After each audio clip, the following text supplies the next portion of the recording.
Pembacaan Alkitab diambil dari 1 Tawarik pasal yang ke-19 ayat 1 sampai 19. Sesudah itu matilah Nahas, raja Bani Amon, lalu anaknya menjadi raja menggantikan dia. Lalu berkatalah Daud, Aku akan menunjukkan persahabatan kepada Hanun bin Nahas, sebab ayahnya telah menunjukkan persahabatan kepadaku. Sebab itu Daud mengirim utusan untuk menyampaikan pesan turut berduka cita kepadanya karena kematian ayahnya.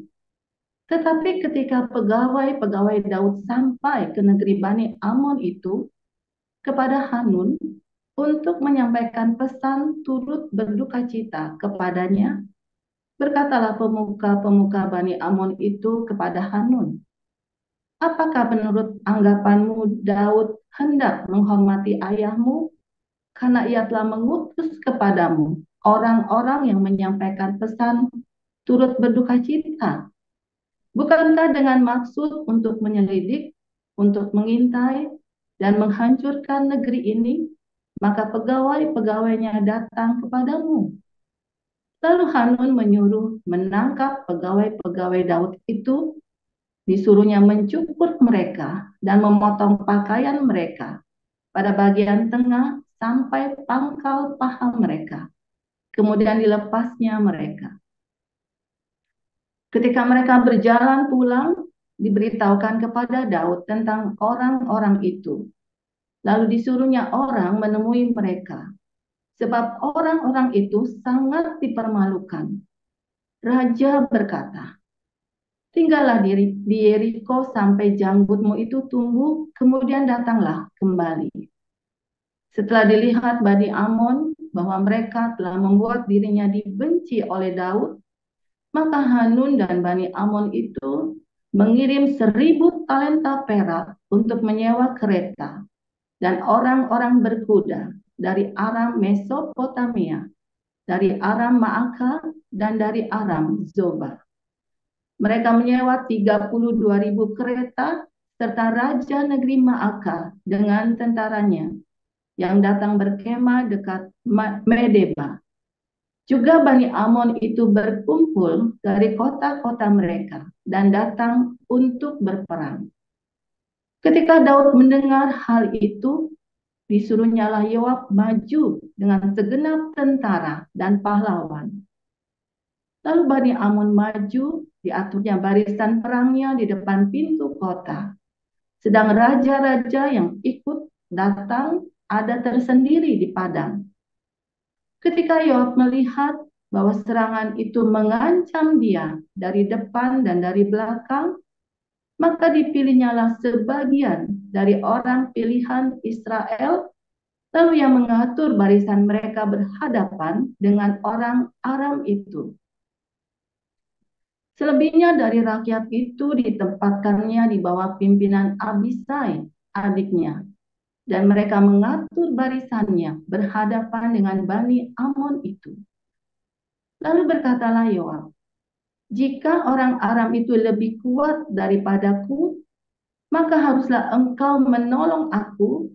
Tetapi jika Bani Amon itu lebih kuat daripadamu, maka aku akan menolong engkau. Kuatkanlah hatimu dan marilah kita menguatkan hati untuk bangsa kita dan untuk kota-kota Allah kita. Tuhan kiranya melakukan yang baik di matanya.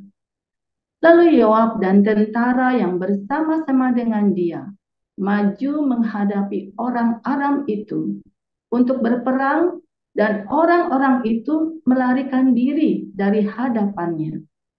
Ketika Bani Amon melihat bahwa orang Aram sudah melarikan diri, maka mereka pun larilah dari hadapan Abisai, adik Yoab, dan masuk ke dalam kota. Sesudah itu Yoab pulang ke Yerusalem.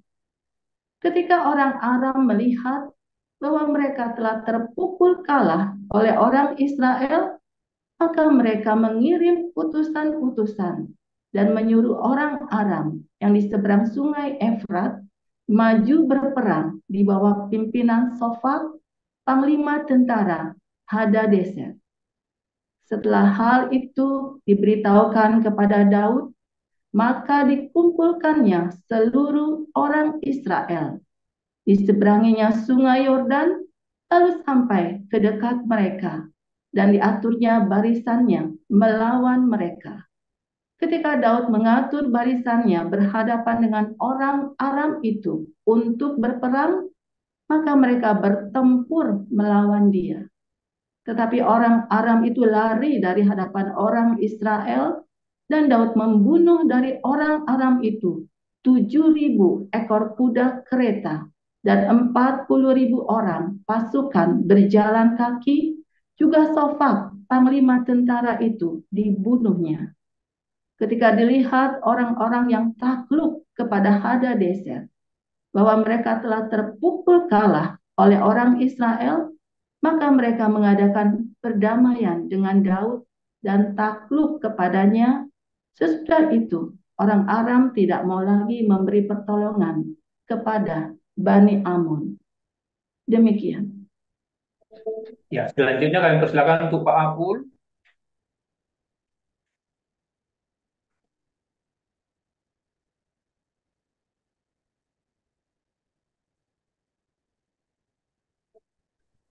Baik, saya lanjutkan.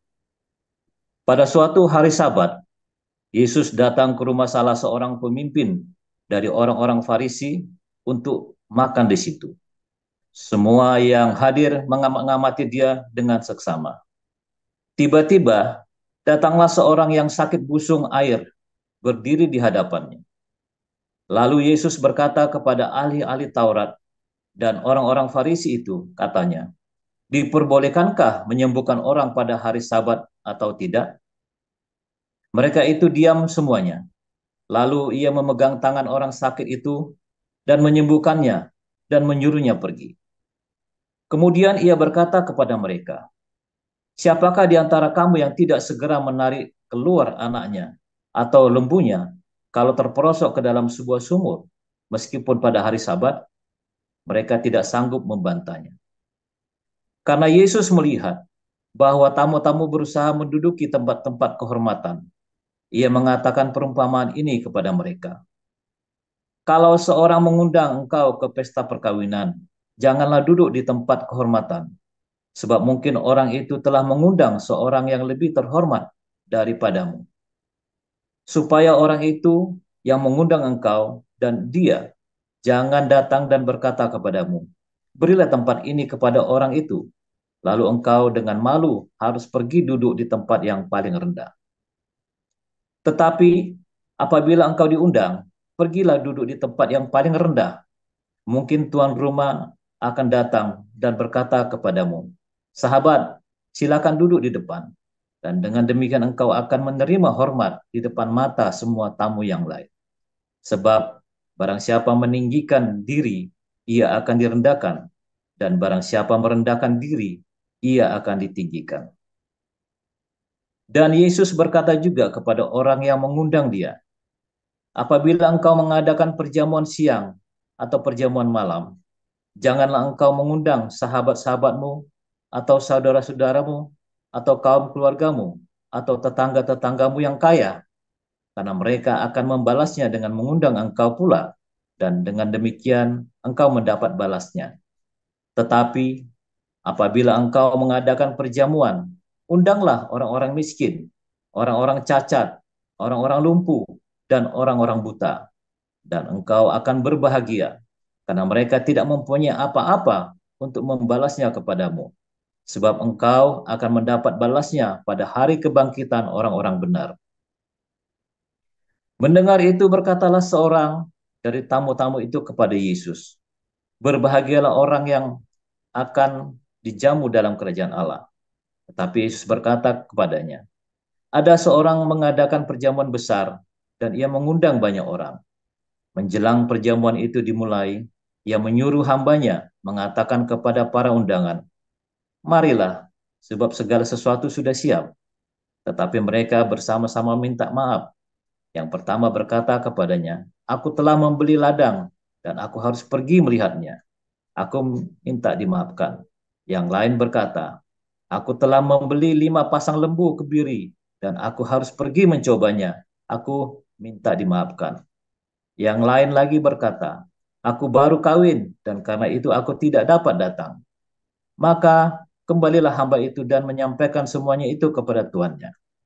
Lalu murkalah tuan rumah itu dan berkata kepada hambanya, "Pergilah dengan segera ke segala jalan dan lorong kota, dan bawalah kemari orang-orang miskin, dan orang-orang cacat, dan orang-orang buta, dan orang-orang lumpuh."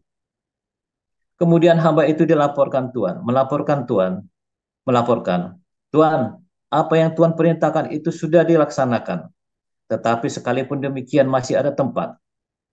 Lalu kata Tuhan itu kepada hambanya, "Pergilah ke semua jalan dan lintasan dan paksalah orang-orang yang ada di situ masuk, karena rumahku harus penuh. Sebab aku berkata kepadamu, tidak ada seorang pun dari orang-orang yang telah diundang itu akan menikmati jamuanku." Pada suatu kali, banyak orang berduyun-duyun mengikuti Yesus dalam perjalanannya. Sambil berpaling, ia berkata kepada mereka, "Jikalau seorang datang kepadaku dan ia tidak membenci bapaknya, ibunya, istrinya, anak-anaknya, saudara-saudaranya laki-laki atau perempuan, bahkan nyawanya sendiri, ia tidak dapat menjadi muridku. Barang siapa tidak memikul salibnya dan mengikut aku, ia tidak dapat menjadi muridku.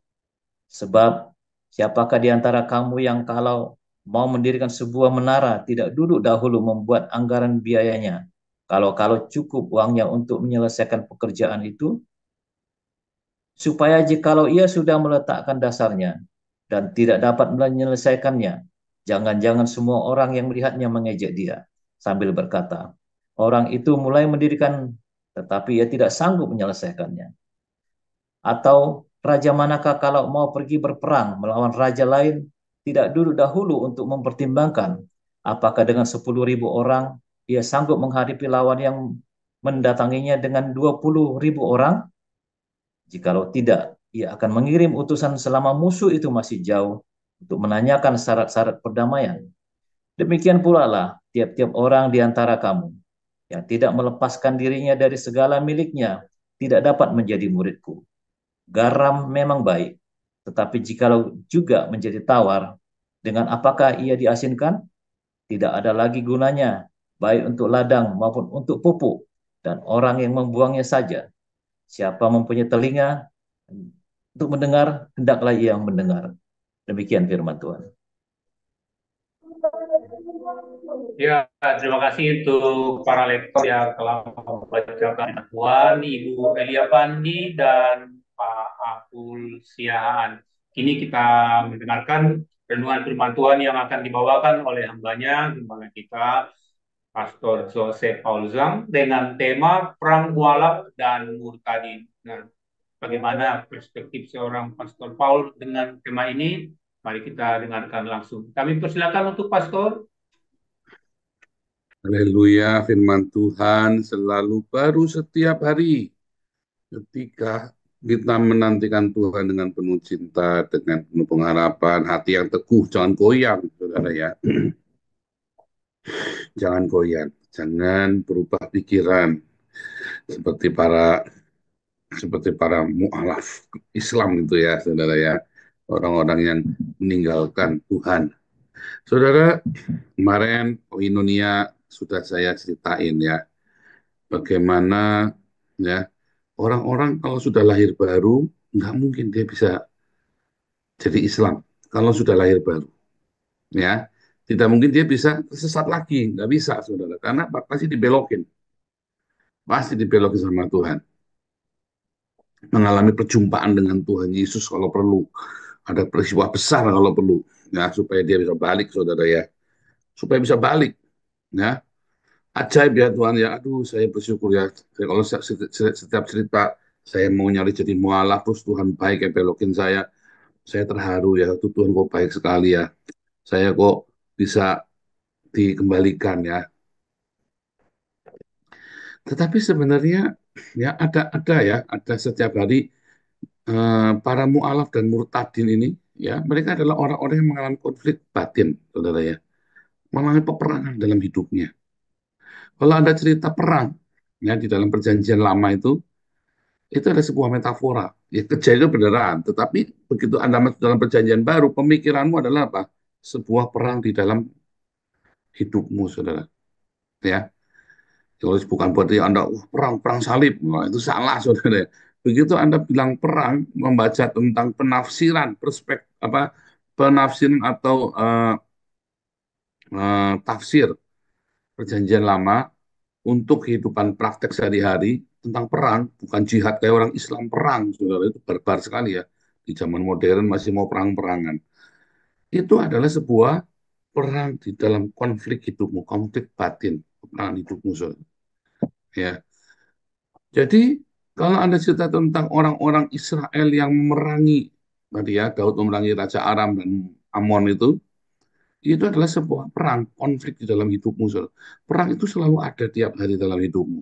Tiap hari, kita semua, saya pun sama ya, selalu ada perang. Tapi bagaimana perang itu besar atau kecil, ya perang-perang itu ya, yang membuat perang itu menjadi besar adalah keinginanmu, saudara. Kan perang konflik di dalam batin kita ini adalah perang sesuatu yang baik dan yang jahat, kebencian dengan cinta, terang dengan gelap. Perang itu. Kegelapan, kebencian, ataupun gelap itu akan menjadi sangat kuat kalau kamu punya keinginan-keinginan yang kuat. Kayak saya ini perangnya besar dulu ya. Karena keinginan saya kuat sekali.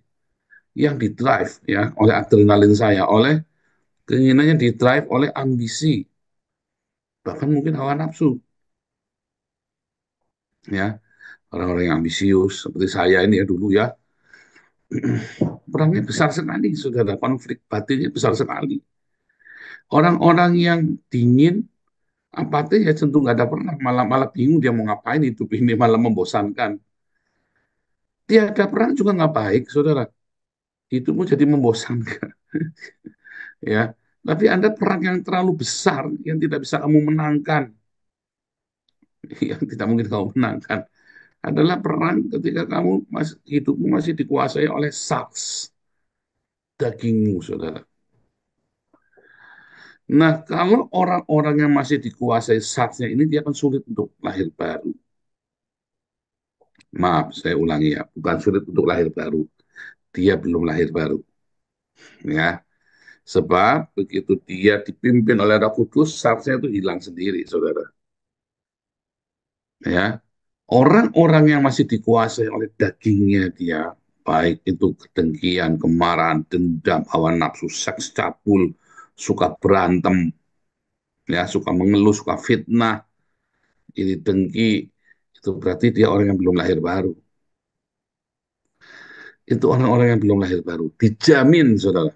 Kalau orang yang sudah lahir baru, dia nggak suka bertengkar. Orang yang lahir baru, dia akan menjauhi percabulan, percinahan.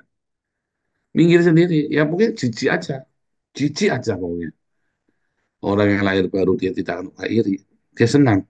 Selalu dia suka juta pun dengan ucapan syukur. Orang yang lahir baru itu nggak pusing pakai hari ini iPhone 16, saya harus punya iPhone 16. Nggak pusing, saudara. Orang yang lahir baru itu nggak memikirkan, waduh tetangga baru beli mobil baru, saya pakai mobilnya butut, bahkan mungkin nggak punya mobil. Nggak urusan. Orang-orang yang lahir baru itu, dia tidak akan urusan dengan perkara-perkara atribut-atribut duniawi. Perlu dia pakai-pakai yang pantas, layak ya. Saya punya, saudara, nah ingat Ibu Lasarusli, saudara ya. Budi Lasarusli, sarjana hukum. Beliau itu dekan Fakultas Hukum Satya Wacana. Saya sangat kagum dengan keluarga ini, saudara ya. Beliau pernah jadi ketua majelis gereja GKI. Beliau itu orangnya simpel, sederhana. Saya tuh waktu kuliah itu sangat dekat dengan keluarga beliau ya, saudara ya. Beliau itu orang yang sangat sederhana, suami, istri, dan anak-anaknya ya. Tapi yang kita lihat kan apa sudah meninggal ya, Pak Budi Lasalusi sudah meninggal. Beliau ini orang yang sangat rendah hati sekali, saudara. Dan dia benar-benar membela rakyat kecil. Dia adalah seorang lawyer, tapi tidak pernah mau belok, saudara. Padahal lawyer ya. Kalau dia mau nggak benar, wah banyak saudara orang banyak lawyer-lawyer itu muridnya dia dulu kan. Dan dekan, beliau pernah jadi dekan Fakultas Hukum, lalu dipecat dengan tidak hormat karena intrik politik di Satya Wacana itu ya, KPD PPU dulu ya. Nah, singkat cerita, pokoknya Pak Budi Sastronya adalah orang yang rendah hati, saudara. Dan dia tidak mau ngurusin yang itu.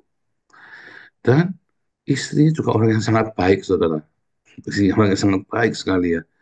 Benar-benar, dan mereka hidup di dalam kesederhanaan. Dan menurut saya patut jadi panutan. Ya, salah satu keluarga yang patut jadi panutan. Dalam itu, saya, salah satu panutan saya tentang kesederhanaan adalah beliau, saudara ya. Beliau itu orang-orang yang, ini orang ya dengan segala ini ya dia ya dengan segala kebisaan kemampuan beliau ini dia bisa bikin apa saja tetapi beliau memilih untuk hidup sederhana dan beliau memilih untuk tetap mengasihi Tuhan Yesus tanpa menjual diri ya dengan berkompromi lawyer tapi nggak mau ngurusin yang sokok menyokok itu dia bilang nggak mau. Beliau bisa saja untuk menjadi orang karena murid-muridnya banyak ya mahasiswanya yang yang yang sudah sukses dari Satya Wacana ya, lawyer-lawyer dari tapi dia tetap hidup dengan prinsip iman Kristen. Ini orang lahir baru, saudara. Dari GKI, saudara ya, Gereja Kristen Indonesia. Nggak ada Roh Kudusnya, ini orang lahir baru. Roh Kudus itu bukan yang si bara-bara itu, bukan. Tapi dia mempunyai logos, dia lakukan, logos lakukan, akhirnya logos itu menjadi memenuhi hidup dia rema, saudara. Ya Roh Kudus itu bukan yang si bara itu, ada jangan hati-hati, saudara ya. Hati-hati. Saya dari gereja karismatik ya, pendeta saya dari karismatik, bahkan doktor teologi saya dari gereja karismatik ya. Saya ngerti apa itu Roh Kudus yang begitu-begitu, tetapi bukan seperti itu. Saya belajar lagi, saya review semua ya. Yang seperti itu tuh banyak salahnya. Saya tidak berkata itu pasti salah, tapi 90% salah. Ya, 90% salah latah. Tetapi orang yang dipenuhi Roh Kudus itu nanti kelihatan dari buahnya, saudara. Nah, balik lagi. Orang-orang dipenuhi dengan Roh Kudus ini, seharusnya itu tuh minggir sendiri. Seharusnya minggir sendiri, saudara. Keinginan-keinginan percabulan, pezinahan, iri, dengki. Ini orang hidupnya sederhana banget ya. Saya sampai kadang-kadang getek-getek ya. Bisa hidup benar-benar sederhana, bersahaja, rendah hati, dan benar-benar hidup di dalam kekudusan. Keluarga ini ya. Nggak pernah kedengar cerita selingkuh apa. Kita ketika hampir tiap hari saya kan ke rumahnya kan. Anaknya kan sebaya dengan saya ya. Anak-anaknya.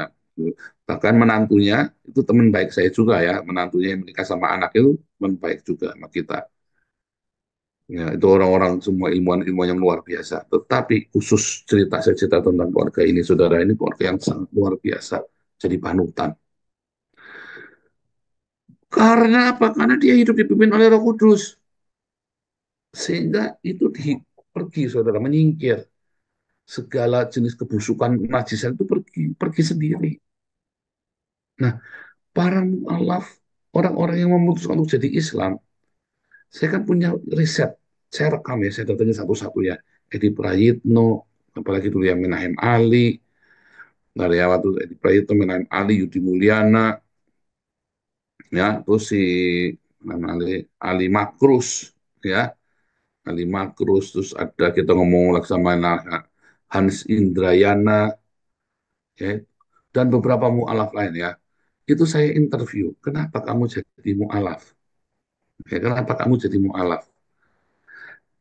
Selalu satu, saudara, konflik batin. Konflik batin, kebingungan teologis dua.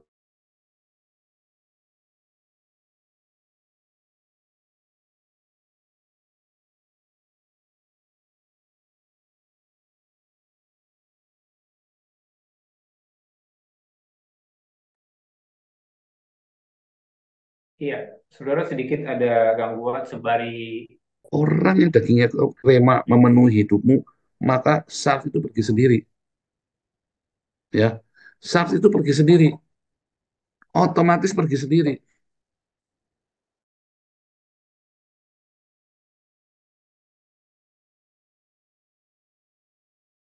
biasanya dia punya masalah di dalam keuangan atau dia punya masalah dalam hukum. Kemarin ya sudah ceritakan ya, Richard Lee punya masalah dengan hukum, si Hani Christian punya masalah dengan hukum dan keuangan dan kepahitan. Ya, Agustan kepahitan dan keuangan, Yudi Mulyana kepahitan dan keuangan. Apalagi dulu tuh Stephen Indra miskin, uang lagi. Yahya Waloni kepahitan dan keuangan. Kain nama uang. Kain nama itu nggak ada uang aja kain nama. Ya, terus apa namanya, Irna Handono seks, ya, pengen kawin. Siapa lagi? Dan banyak lagi ya saudara ya. Irna Handono itu suaminya tiga loh saudara ya. Bolak-balik kawin cerai ya. Irna Handono itu ya. Yang terakhir sama Pakistan itu ya. Haus seks. Irna Handono itu hiperseks saudara ya. Hyperseks ya. Nggak pernah puas dengan seksnya. Dan rata-rata anaknya mati. Ya, rata-rata mati. Agustan karena nggak punya anak lagi. Seldanya kan nggak mau dimualafkan. Seldanya tetap percaya Yesus. Kalau jadi mualaf mati itu Selda. Lalu akhirnya apa? Istri sambungnya Agustan yang Islam yang mati kan. Ngeri ya. Suami istri mati ini Agustan. Istri yang Islam ya, bukan istri yang Kristen. Istri yang Kristen sudah sama udah menikah lagi dengan orang lain. Ya, saudara ya. Saudara, konflik-konflik ini nggak bisa selesai. Makanya mereka jadi mualaf. Bon-bon. Ya, apalagi ya kan karir jadi Corbusier karena karir. Karena konflik batin yang terlalu besar. Karena apa? Saksinya dia. Nah, kalau para murtadin, sama ya. Saifuddin Ibrahim, saya interview dulu Junadi Salat, Fadilah Mulia. Ya, udah saya interview semua juga. Kenapa orang-orang seperti ini, para murtadin ini ya? Dan banyak ya.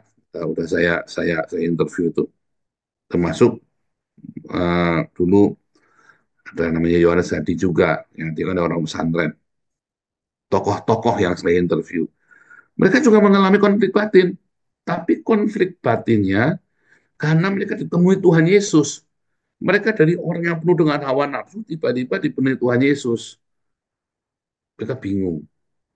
Ya, mereka bingung, saudara. Atau mereka menemukan kebenaran baru dari yang lama. Nah, riset saya dulu itu, ya, orang-orang yang tadinya bersama dengan Tuhan Yesus, belum lahir baru ya, makanya mereka bisa mualaf, ya kan, karena belum lahir baru.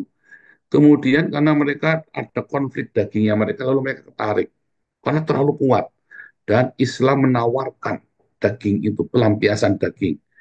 Islam itu menawarkan pelampiasan daging ya, boleh kawin cerai, kamu boleh kawin punya istri 4, kamu ya kan, kamu boleh membunuh, boleh balas dendam, ya dibolehkan dalam Islam ya, boleh semua.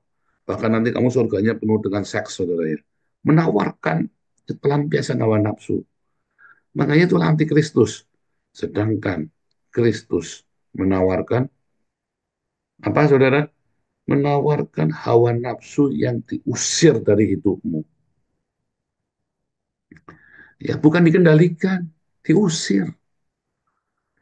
Ikutlah pimpinan Roh Kudus, maka daging itu akan pergi, keinginan daging itu pergi sendiri. Hendaklah kamu dipimpin oleh Roh Kudus, ya kan? Daging itu pergi sendiri, bukan dikendalikan, saudara. Ya, bukan. Tapi kamu itu diusir sendiri kalau ada Roh Kudus datang itu terang itu datang, gelap itu pergi. Kekudusan itu datang, kenajisan. Semua kalau kamu kudus, yang kamu sentuh akan menjadi kudus, saudara. Ya, tapi kalau kamu tidak kudus, semua yang kamu sentuh juga hanya najis. Ya. Kalau kamu kudus, semua yang kamu sentuh akan dikuduskan seperti Yesus. Dia kudus, dia sentuh. Orang sakit pun sembuh. Ya, orang yang sakit pendarahan pun sembuh. Orang yang mati pun sembuh. Karena dipimpin oleh Roh Kudus. Orang-orang yang dipimpin oleh Roh Kudus hidupnya. Lihat koinonia tadi malam ya. Bayangin. Nah, tetapi ada banyak murtadin-murtadin yang belum lahir baru. Karena dia hanya menemukan apa konflik di dalam teologisnya dia. Sayang sekali ya, dia tidak melanjutkan. Banyak sekali murtad-murtadnya akhirnya jatuh. Sudah jadi Kristen, sudah percaya kepada Yesus, tapi dia tidak meneruskan dengan kelahiran baru. Dia hanya mengalami pencerahan di otaknya saja, tapi bukan dalam seluruh jiwanya dia, hanya di otaknya saja. Itu konflik teologis tadi, ya masuk akal dan tidak masuk akal. Itulah peperangan murtadin dengan mualaf saat ini, ya. Lalu kemudian dia melanjutkan peperangannya lagi. Akhirnya banyak yang jatuh, terutama dalam hal perempuan. Kenapa? Karena dia berasal dari Islam yang melampiaskan hawa nafsunya dia. Kamu boleh bolak-balik cerai, kawin lagi, bosan ya kawin lagi, ya kan? Kamu surgamu penuh dengan seks, ya ditahu. Kamu boleh balas dendam, pokoknya jangan kelewatan. Kalau di dalam Islam kamu harus mengampuni, kamu harus hidup dalam kekudusan, tidak boleh kawin cerai, apalagi poligami, tidak boleh.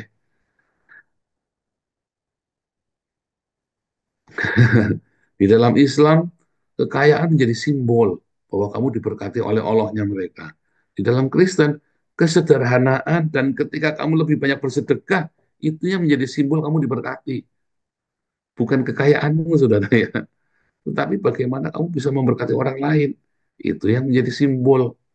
Aku miskin namun memperkaya banyak orang. Beda banget ya. Beda banget. Itu ya, saudara ya.